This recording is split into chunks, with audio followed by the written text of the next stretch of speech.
Good morning. Today we'll be talking about a very important topic of sigmatropic reactions, the topic which we've already discussed. This is called co-rearrangement. We all know that co-rearrangement is basically a 3,3 sigmatropic rearrangement which occurs in hexa 1,5-dienes. Well, we have to remember this word by heart. Hexa 1,5-diene is the substrate on which co-rearrangement occurs.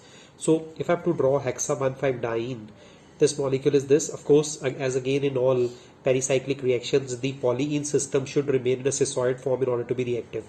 So remember this thing, that whenever we are representing a co-arrangement and whenever we are looking out a hexa 1,5-diene, the diene has to be drawn in a cissoid fashion in this way. Of course, if it is a hexa 1,5-diene, you'll have a double bond at 1 position and a double bond at 5 position. So this is 1,5-hexadiene molecule. Now it is called co-rearrangement is a 3,3 sigmatropic rearrangement, and the word stems from the fact that the value of I and J in the IJ nomenclature of sigmatropic reactions is 3 and 3. If you look at hexa 1,5-diene, if this is the double bond, next carbon atom is a allylic carbon atom. Joined to the allylic carbon atom is this group through the sigma bond. Now, as in all sigmatropic reactions, we bring about a homolytic cleavage of the sigma bond. We generate two radiculoid species. One is this lower radiculoid species, one is this upper radiculoid species. This, of course, is the pi framework. This can be the sigma bonded group, and we can interchange their names as such. If you want to draw the product from the hexadiene, what will happen is that you'd move the you'll move the bonds in such a way that this 2,3 forms a sigma bond between this and this carbon atom. This bond breaks and forms a double bond between 1 and 2, and this bond breaks and forms a double bond between these two carbon atoms. So as you can see, if I bring about a hypothetical cleavage of this bond, the carbon atoms forming this bond will be given 1 number, and subsequent atoms will be given higher number. So this is 2 and 3, this is 2 and 3, and since if the sigma bonded group is this group, it is the third atom of the sigma bonded group which is now getting bonded to the pi framework. Therefore, the value of I is 3. And similarly, it is the third atom of the pi framework onto which the sigma bonded group is binding. Therefore, the value of J is 3. That's why we all know that co-rearrangement is a 3,3 sigmatropic rearrangement. Now, we'll talk about certain important facts about co-rearrangement. That since we have not mentioned this thing, any stereochemical mode is not mentioned, and as I've told you, whenever there is no mention of the stereochemical mode, the default stereochemical mode will always remain suprafacial retention. Therefore, in a 3,3 sigmatropic co-rearrangement which under default stereochemical mode of suprafacial retention, remember this thing, that this reaction is a thermally loud process. We'll talk about the reaction conditions in the later part of this video, but as of now you should know that co-rearrangement is a thermally loud reaction under suprafacial retention, which is the default stereochemical mode. And since it is thermally loud, this is a very common reaction which occurs in almost all hexa 1,5-diene systems. So whenever you find a substrate which has a hexa 1,5-diene system, your eyes should lit up to believe that this molecule should probably undergo a co-rearrangement, and there can be a 3,3 sigmatropic shift leading to the formation of the product. Right. Now, as I've told you, co-rearrangement predominantly occurs in 1,5 hexadienes. So we have to look out at 1,5 hexadienes in a cissoid conformation. Let's say this is 1,5 hexadiene. 1, 2, 3, 4, 5, and 6 carbon atoms here. Double bond at 1 position, double bond at 5th position. What happens with the course of this reaction is 3,4 bonds starts getting broken and 1,6 sigma bond starts getting formed. So I can represent this a transition state in which this bond is getting broken and this 1,6 bond is getting formed. 1,2 bond has started breaking, and 2,3 bond is forming. Similarly, 5,6 is breaking and 4,5 is bonding as forming. Therefore, the co-rearrangement proceeds through a cyclic transition state which is 6-membered, and we all know that 6-membered cyclic transition states are extremely favored, and therefore it is a very common reaction which should occur. And the result is that the product would be that 3,4 bond broke and 1,6 bond is formed. Double bond from 1, 2 migrated to 2 and 3. Double bond from 5, 6 migrated to 4 and 6. So in nutshell, I can say co-rearrangement in hexa 1,5-dienes proceed in such a way that 3,4 sigma bond breaks and 1,6 sigma bond forms. 1,2 double bond migrates to 2 and 3, and 5,6 double bond migrates to 4 and 5 position. This is a nutshell of how co-rearrangement or the product of co-rearrangement in the case of hexa 1,5-dienes. Right. We'll be now talking about the co-rearrangement it started, the cope rearrangement was studied in simple hexa 1,5-dienes having the deuterium labeling on it, so as to differentiate between the reactant and the product. Otherwise, we could look at the reactant and the product and say both the things are similar. Now, the activation energy required for converting this isomer into this isomer is approximately 33.5 kcals per mole, which is the energy available at room temperature also, and hence these reactions are very facile in nature. And if you look at the entropy of activation, it is only minus 13.8 electron units, which would mean that since it is negative value shows that this reaction involves a cyclic transition state wherein this randomization or the extent of randomization of the reactants is extremely less. That's why the value is negative. And as you see, how do we write the product? We just move the arrows. You move this arrow from here to here, this arrow from here to here, this arrow from here to here, and this will lead to the formation of the corresponding product. Now, as I've told you, let's talk about another point here. As we have been told that cope rearrangement proceeds through a 6-membered cyclic transition state. Therefore, any substitution on the nucleus of hexa 1,5-diene which stabilizes this transition state will have an accelerating effect on the reaction. Now, what does it mean? Since we have said that this reaction proceeds through a cyclic transition state which is 6-membered in nature, any substitution pattern that can stabilize the transition state would definitely provide an accelerating effect on the reaction. That means the reaction would be moving in a faster direction. Now, this point actually stems from the fact that cope rearrangement is hypothetically believed to be proceeding via the cleavage of the homolytic cleavage of the alpha bond generating two radicaloid species. One is the sigma bonded group, another one is the pi framework.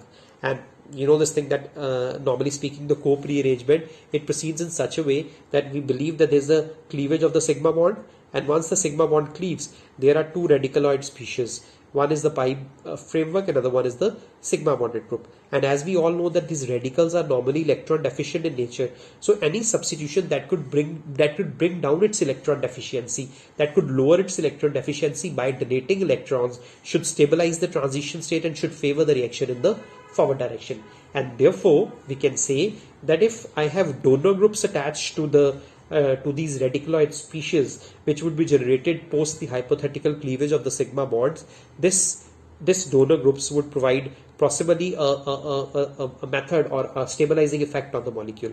Therefore, if I have electron donor groups attached to the nucleus of the hexa 1,5-hexadiene molecule, this would accelerate the reaction. Also, if I have certain conjugated groups which are also attached to this the nucleus of 1,5-hexadiene, then also, because conjugation would probably stabilize the radical formed further, because there will be more possible resonating structures for the radicals. Therefore, that also will have a positive effect on its energy, and therefore it will stabilize the reaction and hence speed up the cope rearrangement. Therefore, we can say that if I have substituents on the nucleus of diene which are either electron donating or which can bring about extensive conjugation to the transition state of a cope rearrangement, those kind of substituents will increase the speed of the cope rearrangement, right? Then hence conjugated substituents at C2, C3, C4, C5 or donor substituents at C2 and C3 also have a favorable accelerating effect on the cope rearrangement. Okay. Now we'll talk about the reaction conditions in which this cope rearrangement occurs. We know we have already talked about this thing that there are 5 ways in which we normally represent the reaction conditions: the OCD approach, the FMO approach, the PMO approach, the formulas, and the selection rules. We've already talked about this thing that sigmatropic reactions are not symmetrical, hence it does not fall under the compass of OCD approach. That means OCD approach is incapable of reducing the reaction conditions in case of sigmatropic reactions. Then we fall back on PMO approach, the FMO approach, the selection rule, and the formulas to gauge the reaction conditions. We'll start with the FMO approach. We know that FMO approach is based on the fact that we do not need to consider the interactions or the perturbations of all the molecular orbital of the reactants with all the molecular orbital of the products. Let's only focus on those interactions which will provide stability to the system. And therefore, in this particular case, when we are talking about cope rearrangement, or when we are talking about radicals, then we have to understand only those interactions which are important. Now, it is, you know, that sigma-tropic reactions are believed to be occurring or proceeding through the hypothetical cleavage of the sigma bond, generating two radicaloid species. So if the sigma bond breaks in a homolytic fashion, the two radicaloid species will be formed. One will be, of course, the pi framework, another one will be the sigma bonded group. Now, both these radicaloid species have 3 electrons each in their system. 3 electrons would mean that there are 3 molecular orbitals possible in this system. Now, if I draw these 3 molecular orbitals, since I have to accommodate 3 electrons onto the system, the 3 molecular orbitals would be psi 1, psi 2 and psi 3. Psi 1, of course, with 0 node, psi 2 with 1 node, and psi 3 with 2 nodes. And this is the orbital picture. With 0 nodes, the upper face will have same sign, let's say all positive. With 1 node, the node will be in the center of the molecule. If this is positive with the node, this will be negative. Psi 3 would have 2 nodes. 2 nodes means one here and one here. If this is positive with the node, become negative with the node will become positive. This is the orbital picture. This orbital is the highest occupied molecular orbital. This orbital is the SOMO, and this orbital is the lowest unoccupied molecular orbital, or the LUMO. Normally, if you remember, in all the pericyclic reactions, we have considered the interaction between the HOMO of one reactant and the LUMO of the other reactant, in the case of cycloadditions in particular. That was true because this is the most stabilizing interaction which could provide the energy relaxation to a system, and therefore this kind of a effect or this kind of a perturbation is the one which is contributing maximum to the stability of the system. Now, when we take radicals, then the situation changes a bit. Now, if you read these lines, normally most important interactions are between HOMO of one reactant and the LUMO of the other. However, considering two radicaloids as two reactants, let's say if sigma-tropic reactions are proceeding in such a way that, let's say, there's a hypothetical cleavage of the sigma bond and two radical species are formed. Now these two radicals are now interacting, or they are now interacting with one another, and since they are interacting with one another, we have to consider the interaction of these two radicals. However, considering the two radicals as two reactants, it is the psi 2 SOMO which has one electron each in their orbitals and are equally placed on energy axis. Now, what does it mean? Since we have to consider all possible interactions, we used to consider HOMO of one radical species and LUMO of the other radical species. This was the normal consideration. However, now if we consider not just HOMO-LUMO interaction, if we consider SOMO-SOMO interaction, will this kind of an interaction have a stability effect on the molecule? This is to be learned. Now, if you look at SOMO of one radical species, it has one electron. Similarly, the SOMO of the second radical species has one electron again. So both have one electron apiece, and also since both the pi framework and the and the sigma bonded groups are similar in nature, therefore the SOMOs of both these orbitals will be equally spaced on the energy axis, and since they are equally spaced, the extent of perturbation or interaction of these equally spaced energy orbitals would be maximum. Therefore, if SOMO of one radical interacts with the SOMO of the other radical, the extent of interaction would be maximum because the energy levels are equal, and since the interaction is maximum, the extent of stabilization and corresponding extent of destabilization will also be maximum. Now, since SOMO of one orbital of one radicaloid species has one electron and SOMO of the other radicaloid species has one electron, that means the molecular orbital constructed after the constructive interference, that is the bonding molecular orbital, and the destructive interference of these two orbitals would now accommodate only two electrons, because in one SOMO there was one electron, in another SOMO there was one electron. Now once we have to accommodate two electrons, the two electrons will go to the bonding molecular orbital. That means it will have only the stabilizing effect. The anti-bonding orbital will not have an electron, therefore the unstabilizing or destabilizing effect will not be there. Now, since SOMO and SOMO are equally spaced, the extent of stabilization would be maximum in the case of SOMO-SOMO interaction.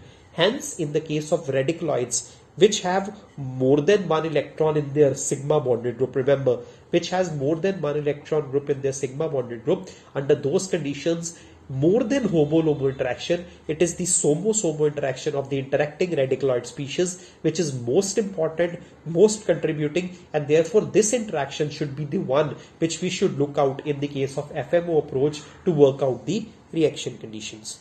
Therefore, as I've told you, however, considering two radicaloid species as two reactants, it is the Psi2, that is SOMO, which has one electron each in their orbitals and are equally placed on energy axis. The SOMO-SOMO interaction will generate maximum stabilization and maximum destabilization. Since two SOMOs have one electron apiece, since we have to accommodate two electrons only, therefore the extent of stabilization is maximum. Hence, the SOMO-SOMO interaction is much important, is very, very important and much higher in importance and in terms of the energy stabilization than the HOMO-LUMO interaction. Therefore,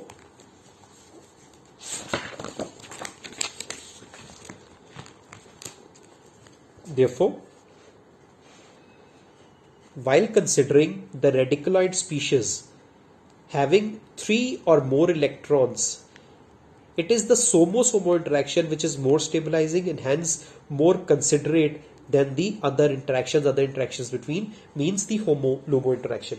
Therefore, we have to switch or we have to change our concept of FMO in the case of those radicaloid species where the value of I is more than 1. Normally speaking, we have done this HOMO-LUMO interaction in the case of all those systems where the value of I was 1. When the value of I is more than 1, that means we have a system which has, we have a sigma bonded group which has more than 1 electron, and if it has more than 1 electron, then probably we have to consider the SOMO-SOMO interaction more important than the HOMO-LUMO interaction. Hence, to gauge the reaction conditions, SOMO-SOMO interactions are considered. Okay, let's do this. SOMO of one reactant and SOMO of the other reactant. SOMO is of course in both cases Psi2 having one node. Let's say I draw the SOMO of the sigma bonded group and similarly the SOMO of the pi framework, because both these systems had 3 electrons. Therefore, as I've drawn previously also, SOMO will be Psi2 having one node in both the cases. So if it is to be one node has to be drawn, this is the pi framework, one node here. If this is positive, this will be negative. Similarly, the sigma bonded group, if this is positive, I draw this one as positive with one node. If this is positive, this will be negative. So if you find or look at the interactions between the sigma bonded group and the pi framework and the sigma bonded group, there are bond and we consider only the default stereochemical mode, which is suprafacial retention, then you can see following suprafacial retention there is bonding interaction here, there is bonding interaction here. That means the interactions, and of course we have not excited the system, these are thermal conditions only.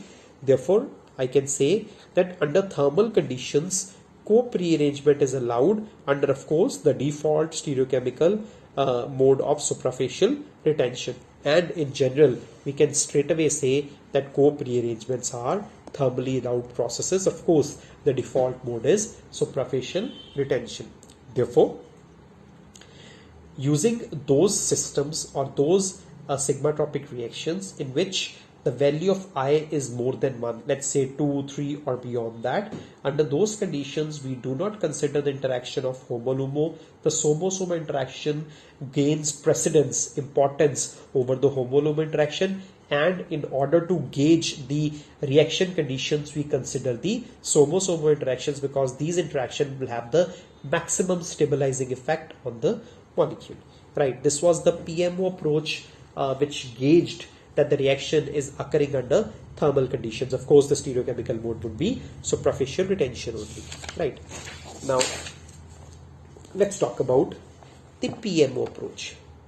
Now, using the PMO approach, you know, the PMO approach revolved around the fact that PMO approach is basically following the Huckel's rule of aromaticity and Devar's rule and Ivan's rule of aromaticity, which said that if the reaction is proceeding through an aromatic transition state, then possibly that reaction is thermally allowed, and if a reaction is proceeding through an anti-aromatic transition state, probably that reaction would be photochemically allowed. Now, the transition state leading to the product formation, of course, in the case of PMO approach, uses the most stable molecular orbitals. And again, we are considering two species. One is the pi framework, another one is the sigma bonded group. Both were 3 electron species. Most stable orbital in both cases is psi1 and psi1 and psi1. Now, if you consider the interaction, of course, in the suprafacial retention stereochemical mode, which is the default mode, the transition state could be drawn like this. So these are 3 electrons from the pi framework, the 3 electrons from the sigma bonded group, both are interacting in such a way that there is bonding interaction all around. So in this transition state, as you can see, there are 6 electrons, 3 contributed by pi framework, 3 contributed by the sigma bonded group. The stereochemical mode we have discussed here is suprafacial retention. As you can see, there are no nodes here. Therefore, 6 electrons with no node, according to Huckel rules, is an aromatic 4n plus 2 pi rule, is an aromatic system, and all aromatic system proceeds through a thermal transition state or proceed through a thermal pathway. Therefore, I can say using PMO approach also that co-rearrangement is a thermally allowed reaction, of course under the default stereochemical mode of suprafacial retention. So you can use the formula, you can use the FMO approach, the PMO approach, and even you can use the formula to work out the same thing. And let's say if I use the formula for this, you remember the formula was TEAR. The formula was TEAR, right? It's a 3-3 sigma tropic rearrangement. 3-3 sigma tropic means 3 plus 3 6, 6 divided by 2 means 3. That means we are dealing with odd systems here. So this formula is from T becomes odd. The stereochemical mode is suprafacial retention. Default stereochemical mode we have already changed. E to O we have changed, and Dara to supra. The conditions would remain thermal. Therefore, from the formula also it can be learned that this reaction is thermally allowed. And similarly, you can reach out at the result using the selection rules also. So this is something regarding the conditions through which this co-rearrangement occurs. Now we'll proceed or talk about this reaction from a very important perspective, that is the stereochemistry which is used in the co-rearrangement. Still now we have said that co-rearrangements is a 3-3 sigma tropic rearrangement. It occurs in 1,5 hexadienes. 1,6 bond in the case of 1,5 hexadienes is formed. 3,4 bond breaks. 1,2 double bond migrates to 2 and 3 position. 5,6 double bond migrates to 4 and 5 position. This is in nutshell what is a co-rearrangement. We have said that co-rearrangement proceeds through a 6-membered cyclic transition state. Any substitution pattern that could probably stabilizes the radiculoid species will be stabilizing the transition state and would be accelerating the reaction. We've also said that co-rearrangement is largely permissible under thermal conditions. When I say permissible under thermal conditions, that means we are talking about the default stereochemical mode, which is suprafacial retention. Using the FMO approach, we have said that the reaction conditions could be gauged using the FMO approach and the PMO approach. The FMO approach uses the concept that when we are taking those sigmatropic reactions in which the value of I is more than 1, then probably it is the SOMO-SOMO interaction which takes precedence over the HOMO-LOMO interaction, and it is this interaction which should be studied, and the bonding interactions in this particular representation or interaction should be studied in order to gauge the reaction conditions. And when we have studied the FMO approach using the default stereochemical mode of suprafacial retention, we have found that this reaction is thermally bound, and similar result we had in the case using the PMO approach also and the formula also. Now we'll talk about the very important concept of the stereochemistry involved in the co-rearrangement. Co-rearrangement, as you know, occurs in hexa 1,5 dienes. Remember, proceeds through a chair-like transition state. This is a very, very important word in co-rearrangement. That co-rearrangement proceeds through a chair-like transition state. To explain this fact, a reaction was done when Meso isomer of, to explain why a chair-like transition state, or to explain the involvement of a chair-like transition state in the product, an experimentation was done when a Meso isomer of 3,4 dimethyl hexa 1,5 diene was taken. It gives cis trans octa 2,6 diene in 99.7% yields. And when the racemic mixture of the same molecule, racemic form of 3,4 dimethyl hexa 1,5 diene was taken, it gave either trans-trans or cis-cis octa 2,6 diene in approximately 90% yields. Now, how could we reach at the result using the stereochemistry involved in the in the case of co-rearrangement. To understand this thing, let's try to work out what are we talking about. We'll first start with this meso isomer of 3,4-dimethyl hexa 1,5-diene. When I say 3,4-dimethyl hexa 1,5-diene, that means I have a hexa 1,5-diene molecule like this. 1, 2, 3, 4, 5, 6. This is hexa 1,5-diene. And at 3 and 4 position, you have 2 methyl substituents, right? This is the molecule. Now, when we say meso compounds are normally those compounds which have a plane of symmetry and therefore they are optically inactive. When we write meso compound, and since third and fourth carbon atom here, this is 1,5-hexadiene's basic nucleus, 1, 2, 3, 4, 5, 6. At third position and fourth position, we have 2 methyl substituents. But since you can see position 3 and 4 are stereocenters in nature, and since they are stereocenters, if 2 bonds are written in plane, 1 bond has to be written above and 1 bond has to be written below the plane. Similarly for the fourth carbon also. Therefore, if it is a meso compound, there has to be a plane of symmetry in the molecule. If the 2 methyls are on the same side, let's say both are above the plane, then probably this should be the plane of, this one should be the plane of symmetry in the molecule. If I pass an axis here, one half of the molecule and other half of the molecule are having a mirror plane of symmetry, and since they are having a mirror plane of symmetry, this form is known as the meso form, or therefore this is the meso isomer of 3,4-dimethyl hexa 1,5-diene. In order to, or I can write this 6-membered ring in a chair-like form like this. See, I've written this molecule in a chair-like form. You know, a chair-like form is something like this. This is how we write a chair form. This is how we write a chair form. This bond is not there. This is how we write a chair form. Let me write it again. This is how we write a chair form. Right? This is how we write a chair form. This bond is not there. This is 1, 2, 3, 4, 5 and 6. This is what we've depicted here also. If there is a bond here between 1 and 6, it would have been a proper chair. So it is a chair-like form.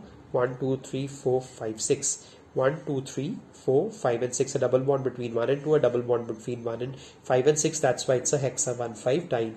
Attached at the third and fourth position are 2 methyls which have to be either both above the plane or both below the plane.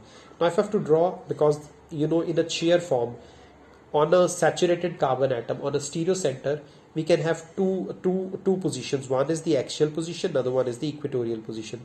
Similarly, at the next carbon atom, one would be equatorial position, another one will be axial position.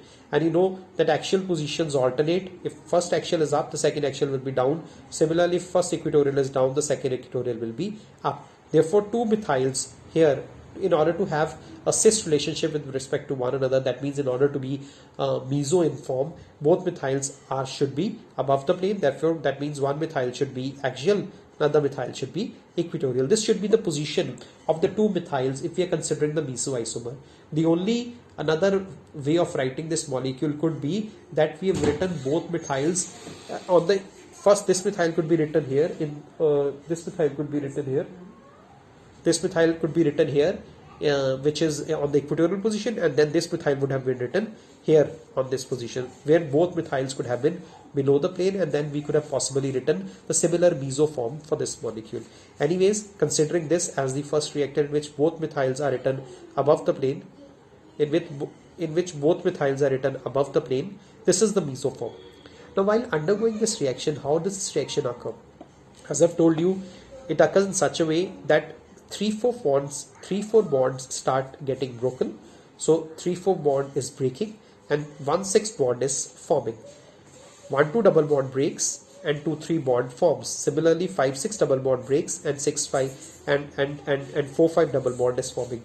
Therefore, if it is not chair to begin with, during the transition state it assumes a chair-like character, and since it assumes a chair-like character and pericyclic reactions uses a cyclic transition state, that would mean this bond 3,4 bond at no moment of time, or even 2,3 or 4,5 bond at no moment of time will have any character wherein the position of methyl and hydrogen on a carbon atom or methyl or hydrogen on this carbon atom can interchange. Therefore, stereospecificity in the reaction is maintained. That is, whatever is the initial geometry of the reactants of the substituents on the reactant, the same will be carried on onto products. I'll repeat this thing again. Since during the course of the reaction from here to here, this reaction proceeds through a cyclic transition state, if methyl and hydrogen is to undergo a change in their positioning, a positional swap has to occur between them, then probably this 2,3 bond should rotate. But as you can see, 2,3 bond is assuming a double bond character here. Similarly, if these two positions, methyl and hydrogen, have to change their position, this bond has to rotate. Now this bond is again assuming a double bond character, cannot rotate. Therefore, wherever were these two methyls in the reactant, during the transition state also they'll remain same. Once this transition state leads to the formation of product, you can see from this transition state, this is a cyclic 6-member transition state, which is a chair-like transition state in nature. And as I've told you, this 3,4 bond is breaking, 1,6 bond is forming, 1,2 double bond is shifting to 2,3 double bond, and the 3,6 double bond is shifting to 4,5 double bond. And the result is leading to the formation of product. There's a 2,3 bond formation here, 3,4 bond breaks, 1,6 bond formation here, 1,2 double bond goes to 2,3, 5,6 double bond goes to 4 and 5. But at no moment of time we see that from the transition state to the product, at no moment of time the substituents could interchange their position. So this methyl will remain up, this methyl will remain up. And now if you look at the geometrical nature of the double bonds present at this and this carbon atoms, you can see that this methyl is up, this methyl is up. This would mean that this double bond is cis in nature. And also you can see that this methyl is up and this group are below. This methyl up, this group below on this double bond, therefore it is trans in nature. Hence the product, what is the product? 1, 2, 3, 4, 5, 6, 7, 8. So it's a 8 carbon octa 2 6 diene. Octa 2 6 diene has a cis double bond geometry and a trans double bond geometry. Therefore, while starting with the meso isomer of this reactant, we could end up in the formation of cis trans octa 2 6 diene as the product, which is in excellent yields considering the reaction is stereospecific, considering the transition state is cyclic transition state, and the substituents cannot change its position. And since the substituents cannot change its position, this will remain cis only, cannot be trans, and this will remain trans only, will never be cis in nature. So the idea which has to be followed in the cope rearrangement is that cope rearrangement proceeds through a cyclic 6-membered chair-like transition state which is involved, and since a chair-like transition state is involved, the substituents in the reactants will remain there in the reactant only. To substantiate the point, let's take the second example, the example of a racemic form of the same isomer. When we say racemic, that means the two ends will be enantiomeric. The only difference in writing the meso and the racemic form is that while considering the racemic form, we have to consider that one methyl is above the plane and second methyl is below the plane. You could consider otherwise also. You can consider this methyl here and this methyl here. It does not make a difference. It will be same only.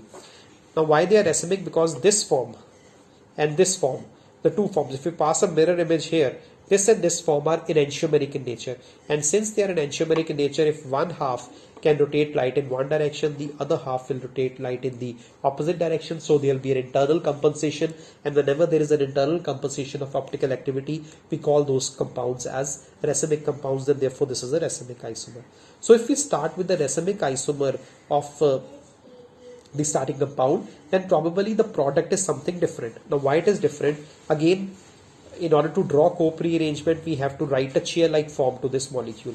Once we write this chair-like form, if this methyl is above, the second methyl is down. If I'm writing the first methyl up, the second methyl and on the axial position, the second methyl down should be also on the axial position, right?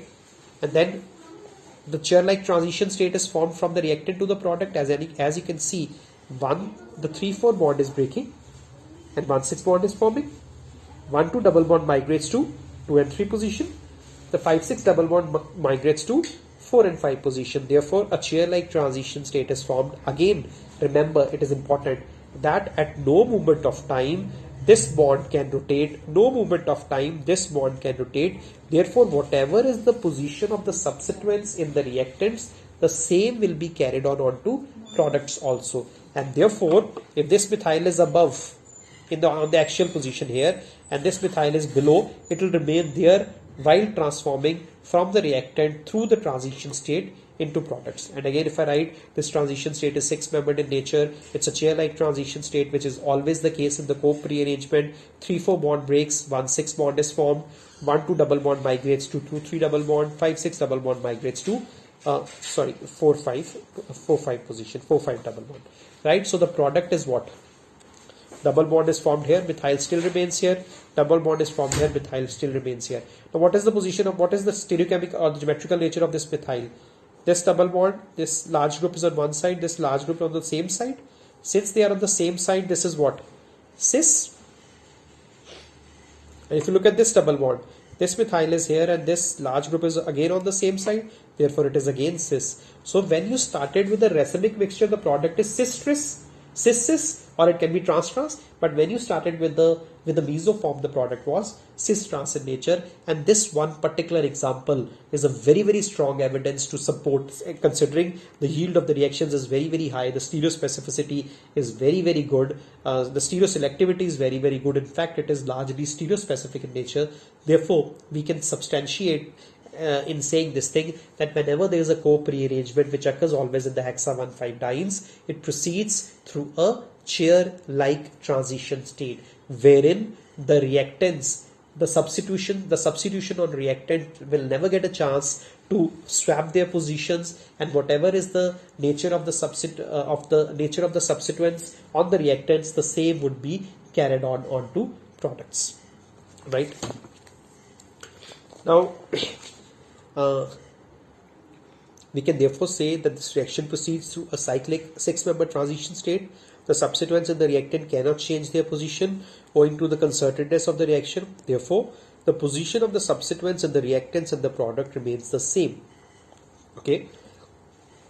If you further take it to the importance of cope rearrangement, normally speaking, while converting from reactant to product, if the amount of energy requires for converting a reactant into product, the amount of energy required from converting a product back into reactant is almost same. And when the amount of energies of the forward and backward reaction are same, we call these reactions as degenerate reactions, which are equal in energy.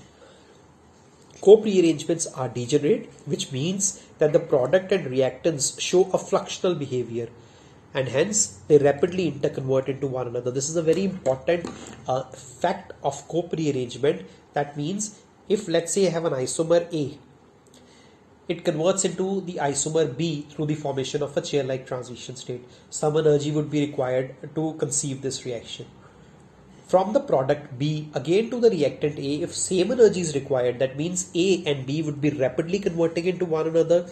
That means A would be converting into B, B would again be converting into A, and they'll be rapidly interchanging their positions, or they'll be rapidly interchanging themselves. This kind of a behavior shown in molecules is called the fluxional behavior. Now, why this fluxional behavior is shown in the molecule? Let me try to explain this fluxional behavior using this diagram. I've again drawn a hexa 1,5 diene in this way. See, this is how I've drawn a hexa 1,5 diene. This is what I've drawn, as you can see here. This is my hexa 1,5 diene molecule, this one. This is 1, this is double bond 2, 3, 4, 5 and 6. This is hexa 1,5 diene. This hexa 1,5 is drawn in this way, wherein there's a double bond between 1 and 2. 3, 4 is having a sigma bond, and there's a double bond between 5 and 6. This is my hexa 1,5 diene molecule. And as you can see, this is assuming a chair-like transition state, right? Now what happens? How is this product formation taking place? In order for the product formation to take place, the p lobe on the first carbon atom and the p lobe on the sixth carbon atom, which has to form a sigma bond. Remember, I told you bond between 1 and 6 is forming and bond between 3 and 4 is breaking. Remember that the bond or the p lobes of 1 and 6 should be exactly one over another, and also they should be in a very close bonding distance to one another. That is how the reaction will occur. Otherwise, the reaction will not occur. Therefore, what happens is, if 1 and 6 are close to one another, they'll come close to one another and they'll form a bond. And once they'll form a bond, this bond will open up. So what is happening presently? This is the bond formed between these two, and this is opened up. What will happen once they'll come closer to another? this bond will open up. So this will form, this will open, form, open, form, open. That means continuously they'll be interconverting into one another. Now, but before that, let's see what I'm trying to say. 1 and 6 is forming a bond with one another. 3 and 4 started breaking, and eventually what will happen, there will be a bond formation between 1 and 6, and there will be a bond cleavage between 3 and 4. Of course, the double bond will shift from 1 2 to 2 3 because they'll have one electron apiece in both these orbitals. The double bond will shift from 4 5 to will shift from 5 6 to 4 5 because there is one electron apiece in this thing. Now, as you can see, the form A and form B are very much similar in nature. In order for form A to get converted into form B, what is needed? 1 6 should combine, 3 4 should break. And in order to convert form B to form A, 3 4 should combine, 1 6 should break. So see, this is a very fast interconversion. Come here, 3 4 is formed, 1 6 is broken. This joins, this opens up. This joins, this opens up. A is formed. So if A is getting converted to B, this is present position. B ban gaya, B is formed, and if this thing happens, A is formed, and therefore there is a rapid interchange between A and B, and that is what we mean by saying that these molecules are rapidly interconverting into one another. That means there is a fluxional behavior seen. As you can see, the chair-like transition state, 1 6 bond is forming and 3 4 bond is breaking. Therefore, with chair-like transition state, p lobes on first carbon atom and 6th carbon atoms in, let's say, structure A, this one,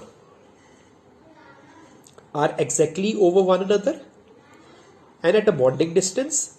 Therefore, p lobes at 1 and 6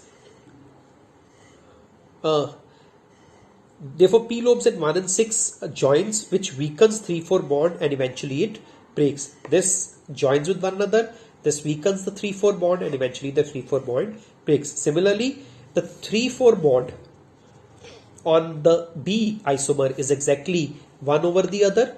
As the result, 3 4 bond will join. This will weaken 1 6 bond, and eventually the 1 6 bond will break, and that means that A would be rapidly interconverting into B and B is rapidly interconverting into A. That is what we mean by the fluxional behavior of the which is seen in the case of cope reactions. Therefore, we can substantiate this thing that whenever we are talking about cope rearrangement, always a cope rearrangement proceeds through a chair-like transition state. And this is not just a hypothetical statement. We have certain facts, we have certain approaches to explain this thing also. Now, favorable chair-like transition state can be explained using the FMO and the PMO approach. Let's first of all move towards the FMO approach in explaining the chair-like transition state, which is followed in the case of cope rearrangement. Now, as I've told you, in order to explain the reaction conditions in the case of FMO approach, we use the somo-somo interaction, because somo-somo interactions are the most important interactions. Now, when we discuss the somo-somo interaction in the two radicaloid species which are formed by the hypothetical cleavage of the sigma bond, we find that there is a bonding interactions in both the lobes of the radicaloid species, and hence the suprafacial retention process, which is the default method, is a thermally allowed process. But somo-somo interaction has a limitation that it does not, differentiate between the chair conformer from the possible board conformer, which could be formed in the case of cope rearrangement. In order to differentiate and favor the chair-like transition state, which is actually followed in the cope rearrangement, we have to then look at the second important interaction in the case of your sigmatropic reactions, and that is the homo-lumo interaction. Therefore, if you consider the homo-lumo interaction in the board form as well as in the chair form, now see this thing. We therefore need to consider, because somo-somo is inconclusive in determining whether chair form will be more stable or any other conformer, for example a board form, will be more stable. In order to see the chair form or confirm the chair form is the ideal conformation which is adopted in the case of cope rearrangement, we have to resort to the homo-lumo interaction. And when we consider the homo-lumo interactions, again we are discussing two radicaloid species. One is the pi framework, has 3 electrons. Another one is a sigma bonded group. It again has 3 electrons. So there are 3 electrons apiece in both the molecular orbitals, and therefore the HOMO of one would be psi 1 and the LUMO of the other would be psi 3. And psi 1 will have 0 nodes and psi 3 will have 2 nodes. So let's say let's say the upper orbitals, the upper lobes are the sigma bonded group and the lower lobes represents the pi framework. Now, if I'm drawing the boat conformation or the boat form, how do we draw the boat form? This is the way we draw the boat form. This is the way we draw the boat form. So in the case of boat form, this is the way we draw the boat form. In the case of boat form, one radiculoid and second radiculoid species assumes this kind of a conformation. If you draw the HOMO and LUMO interactions, HOMO has 0 node, so all positives on one face and all negatives on the other face without a node.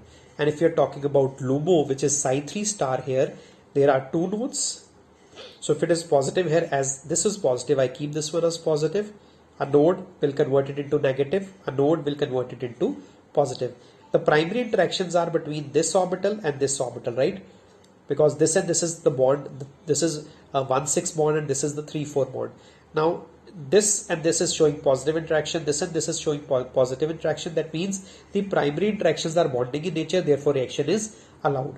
But if you look at the other interaction, the interaction between the other orbital, which is normally called the secondary interaction, you can see that positive is interacting with negative. That means there are unfavorable anti-bonding interactions in the case of boat conformation. And whenever there are unfavorable anti-bonding interactions, these kind of interaction generally raises the energy of the system. And if it raises the energy of the system, it makes the system unstable. And if the system is unstable, definitely this kind of a conformation will not be the ideal conformation which should be followed considering the energetics or considering the thermodynamics of the reaction. On the contrary, if you consider the chair form, now how do I write the chair form? Chair form should be written like this. This is one form, this is the other form. This is the chair form. If you write the chair form, therefore one radiculoid species is written like this, the second radiculoid species is written like this. If I'm writing HOMO for the sigma bonded group and LUMO for the pi framework as I've done in the boat conformation, HOMO has no nodes, so this is the orbital picture. LUMO has 2 nodes, so node is here a positive, when the node is negative, when the node is positive. The primary interactions are bonding and reaction is allowed. But if you look at the secondary interactions, now here there are no secondary interaction because this orbital and this orbital are far away from bonding distance. Therefore, there is no electronic interaction. Therefore, there is no anti-bonding or unfavorable secondary orbital interaction which are present in the case of chair form. However, in the case of boat conformation, there was a clear-cut anti-bonding interaction which was present. Therefore, if you compare these two conformers, we can safely and conclusively say that because of the HOMO-LUMO interactions, there are no unfavorable secondary orbital interactions present in chair form which were actually present in the boat form. And this is what makes the chair form more stable as compared to the boat form. And since this is the most stable conformation which can be adopted for the Cope rearrangement, hence the molecule should preferably adopt the chair-like transition state. So again, if I have to say, I'd say in boat conformation, while considering the HOMO-LUMO interaction, there are two kinds of interaction. One is the favorable primary interaction and the second one is the unfavorable, or you can say the energy increasing interaction, the secondary interactions. Hence, it disfavors the boat form and favors the chair form comparatively. Therefore, and as I've told you, in the chair conformation, we can say there are only favorable primary interactions, no anti-bonding interactions, no unfavorable secondary orbital interactions. Therefore, chair form is the most stable conformer, which is normally followed in the case of Cope rearrangement. Hence, it is the unfavorable secondary orbital interaction in the boat conformer which increases the energy of the transition state due to the anti-bonding electronic interactions, and therefore chair conformer is favored than the boat conformer in the Cope rearrangement. So FMO approach on the basis of the HOMO-LUMO interaction can say or can explain that it is the chair conformer which is normally preferred in the case of Cope rearrangement. Again, in order to, if we use the PMO approach, the similar idea could be drawn, but in a different way. According to PMO approach, we believe that the chair-like transition state is similar or isoconjugate with benzene, and therefore it is aromatic and stable. Whereas a boat-like transition state is isoconjugate with butylene. Butylene is another derivative or is another hypothetical derivative of benzene, but since it is extremely puckered, extremely sterically hindered, so therefore it is non-aromatic and unstable due to the ring strain. Now, if you see in the chair-like transition state using the PMO approach, we draw the most stable orbitals. So we have drawn the most stable orbitals here and tracked the two radicaloid species. We find that this chair-like transition state is similar with benzene because it has 6 electrons, 0 nodes, aromatic in nature, and hence this reaction is thermally loud in nature. However, when you talk about the boat conformation, it does not assume a benzene-like structure because it is having a puckered structure in which there is steric hindrance. So therefore, this structure is resembling somewhat like butylene. And if it is resembling someone like butylene, butylenes are normally non-aromatic in nature because of their steric hindrance, and because of the steric hindrance the orbitals tends to move away from planarity, and if there is no planarity in the system, these systems will become non-aromatic in nature, and since they are unstable, we can say this transition state should not be followed, and it is the chair-like transition state which should be followed, again using the FMO approach in the case of cope rearrangement. Hence, in general, we can talk about this thing that cope rearrangements are those rearrangements which are 3,3 sigma tropic rearrangements. They are thermally loud in nature. They are occurring in 1,5-hexadiene, wherein your 3,4 bond breaks and 1,6 bond is formed. 1,2 double bond migrates to 3,4 position. 5,6 double bond migrates to 4,5 position. Moreover, the most important aspect of the cope rearrangement is that it is the chair-like transition state which is normally followed in the case of cope rearrangement. This is it for this video. In the next video, we'll talk about the examples of cope rearrangement. We'll be talking about the oxy cope rearrangement. We'll be talking about the Claisen rearrangement, the aza cope, and we'll be talking about the fluxional molecules. And also we'll be winding up with the ene reactions. Thank you so much.